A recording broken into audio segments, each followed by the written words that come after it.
Hello again. As usual, fatness gives me a terrible start off the line. Going into turn 1, I fully expected that a dry line would hold, but the slick track had other ideas, so I have to rethink my strategy for the next turn. I switched to a wet line coming into turn 2.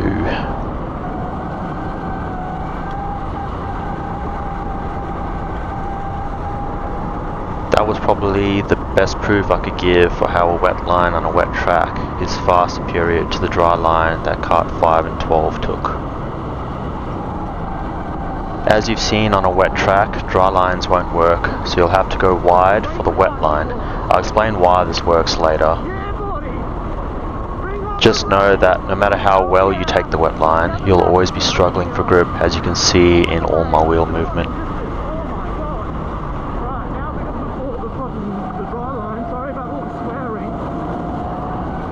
As you can tell by all my enthusiasm, one of the greatest things about a wet track is it completely equalizes the field. Weight, power, traction, none of it really matters anymore in these conditions. Everything comes down purely to how well you can feel the kart and feel the grip and constantly push those limits around the turns.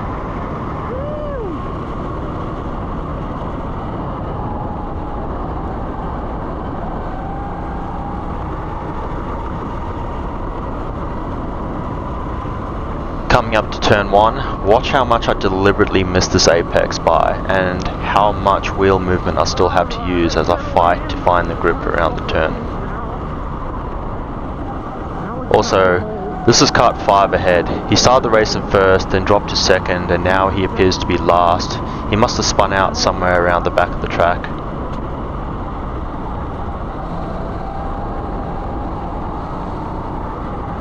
I actually felt really bad for him.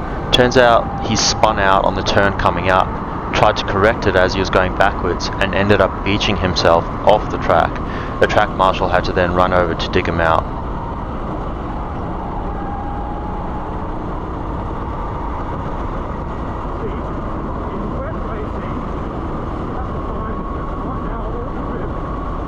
So coming up to turn 1, I deliberately test a slightly drier line to see how much more speed I can milk out of the track. Nope, still quite wet on the dry line. If you're confused by what I mean by dry line on a wet track, I'm just referring to the normal racing line. This is the line you would normally take if the track were not wet, i.e. the fastest way around the track during dry conditions. In the wet, the fastest way around the track will generally be off the normal dry line, so running wide around all the apexes. Why is this the case, you ask? Well, people out there will post many different theories, but I believe that I've nailed my own theory with a bit of practice, but also backed with research.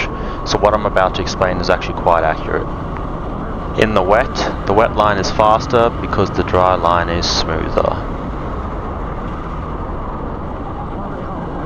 Let me take a second to explain that. The dry line will be rubbered in. This means because it is driven on so much, there will be rubber bits and melted rubber between all the asphalt grains on the track. This forms a smooth rubber surface insulated with asphalt bits, and if you've ever felt wet rubber, well, it's quite slippery. This smooth wet surface coupled with water means your tyres lose a lot of heat and therefore lose their ability to stick to the road.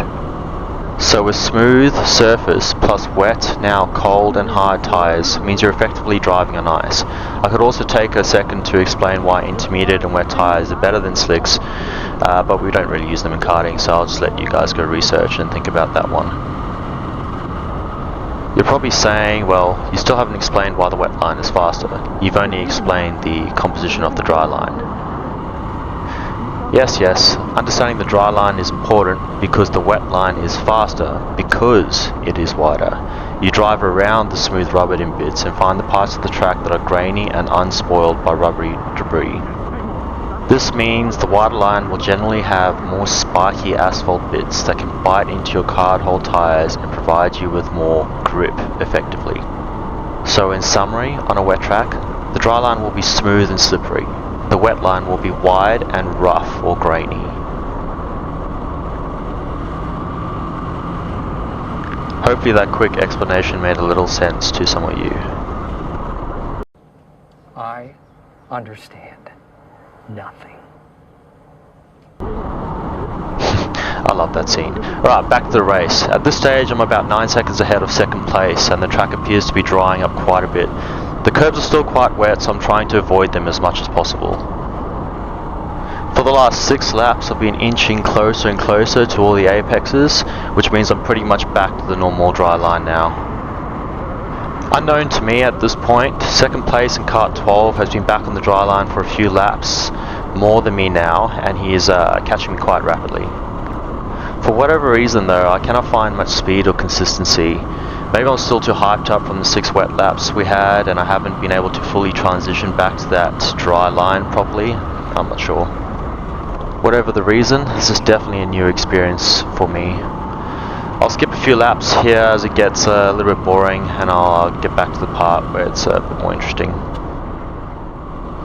Coming up to lap 13 here and kart 12 is right behind me. It's about 1 kart length now, or right next to me now.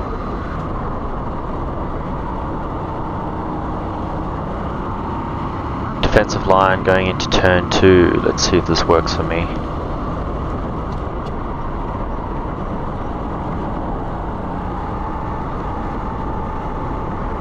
It appears to have stopped the dive, but I know that kart 12 has better acceleration than me coming out of the corner. Despite my high progressive posture, you can see how his acceleration allows him to sneak into that inside line. Coming into the chicane though, I still have to yield to him or risk a collision. Let's see if I can make up any distance coming through turn 1. So I'm very late and brave on the brakes there, and he runs wide, which allows me to make up most of that distance that he pulled on the straight. He should have better acceleration again, given my narrow entry into turn 2 here, so let's just see if I can hold the position on the exit. So kart 12 is actually driving very smartly here.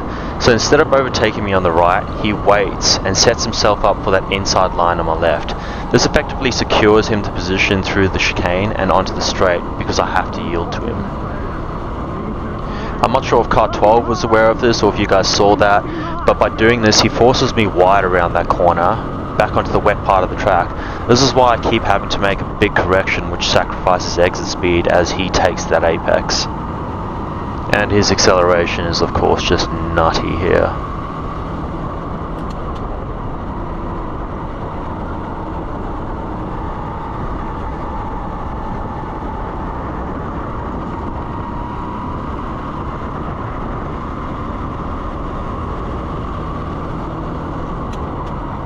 It's obvious I can't catch him on the exits, so I need to try braking later into the turns to catch him mid-turn.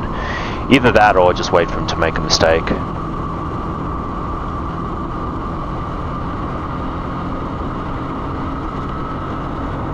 As we just saw, I'm braking about 5 feet later than him, which is why I ran into the back of him there. That wasn't very clean, so I give the position back to him. But I give way too much back to him. He was 1 kart length before turn 1 and I just gave him about 4 to 5 kart lengths. I severely misjudged that. Luckily though, I make up a lot of that through turns 2 and 3. Still not ideal though, given how close this is. No big correction from me there that time around turn 5, as I don't have to defend on the inside, so I can take the normal dry line.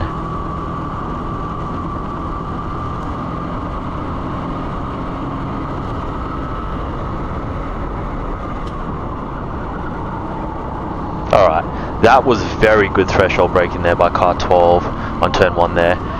You could tell by how the back rotated nicely under braking to point the nose towards that apex. I'd actually like to take a second to replay that and show you what threshold braking looks like from an outside perspective. So here you can see him brake hard, and as he brakes he induces slight but controlled oversteer, and that's noted by the rotation at the back of the kart. With his nose now pointed at the apex early, he can get on the power much sooner. Now back to normal speed as it's a bit easier to see.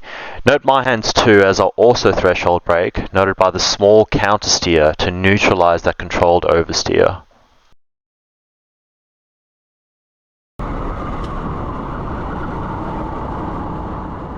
I could really go in depth about the different braking techniques, but I think I'll save it for a different video. For now, let's get back to the race.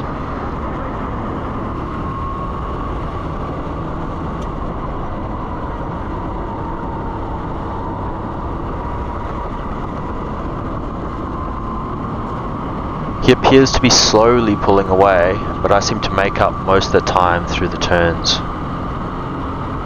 Again, I brake a lot later than him and carry far more momentum through the turns, and because I make up so much distance in one corner, I have to delay my power input to prevent a crash.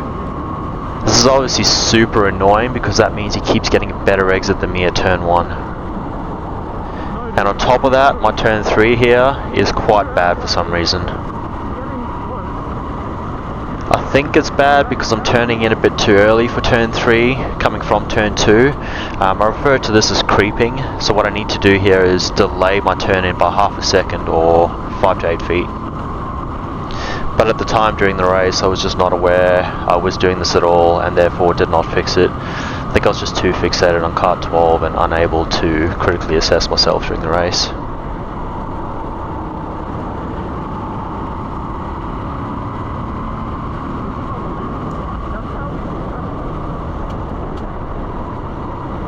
So you can actually see right there, yeah, turning in slightly too early. You're probably thinking, yeah, that's like the tiniest margin for an early turn in, but it makes a big difference. Because of that early turn in, it means I hit an early to mid apex at best, and that really hurts your exit.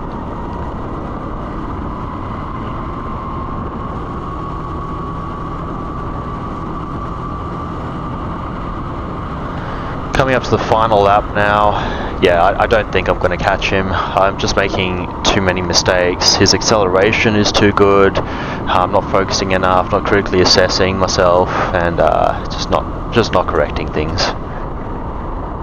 That being said, and in my defense, it's actually very hard to critically assess yourself in rental karting, or any form of karting really, because you don't have lap times in front of you, you don't have a delta time in front of you, you don't have sector times in front of you. So everything you're doing on the track, you're doing by feel. You're feeling like, did that feel fast? Did that feel slow? If it felt slow, why did it feel slow? How can I improve that? Where was it slow? And at the same time, whilst all of that's going on, you're also racing other guys. And on top of that, with the changing conditions, it just makes things quite difficult, but also fun.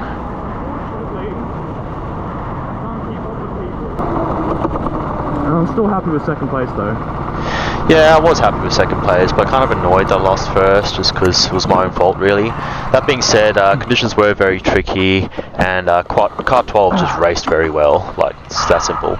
You're too quick. You're too quick. You're too quick. That was good. That was good racing. I was driving just looking back. I was just... Yeah.